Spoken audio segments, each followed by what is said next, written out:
గత వారం రోజులుగా తిరుపతి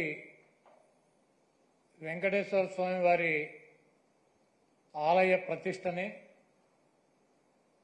స్వామివారి ప్రతిష్టని, ఈ రాష్ట్ర ప్రతిష్టని మంట కలపటానికి కలియుగ వెంకటేశ్వర స్వామిని రాజకీయాల్లోకి లాగి చంద్రబాబు రాజకీయ లబ్ధి పొందాలన్నటువంటి ప్రయత్నం ఆ దేవుడు క్షమించడు. గతంలో చంద్రబాబు నాయుడు ప్రభుత్వం 5 సార్లు ఉండగా సేమ్ మేమైతే ఎలా అయితే టెండర్లు పిలిచామో అదే రకంగా చంద్రబాబు నాయుడు కూడా టెండర్లు పిలిచి ఆ 5 సంవత్సరాల్లో 4 బిడ్డలుంటే 4 కంపెనీలకు 4 సార్లు ఇచ్చాడు.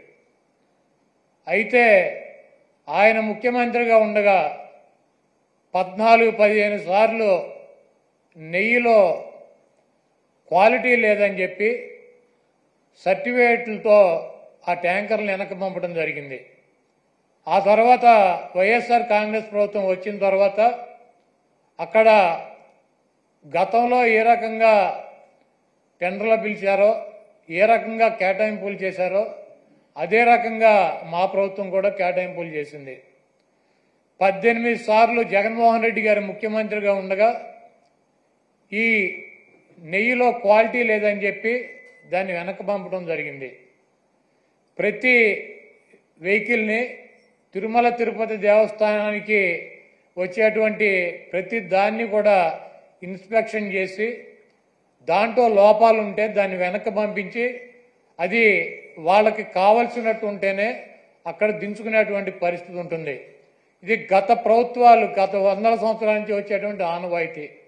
దాని ప్రకారమే చంద్రబాబు ముఖ్యమంత్రిగా ఉన్నా, జగన్మోహన్ రెడ్డి గారు ముఖ్యమంత్రిగా ఉన్నా, అంతకుముందు వేరే ముఖ్యమంత్రులు ఉన్నా కూడా ఈ క్వాలిటీ లేనటువంటి నెయ్యి కావచ్చు, ఇతర ఆహార పదార్థాలనే రిజెక్ట్ చేసి వెనక్కి పంపినటువంటి సందర్భాలు కోకొల్లలు ఉన్నాయి.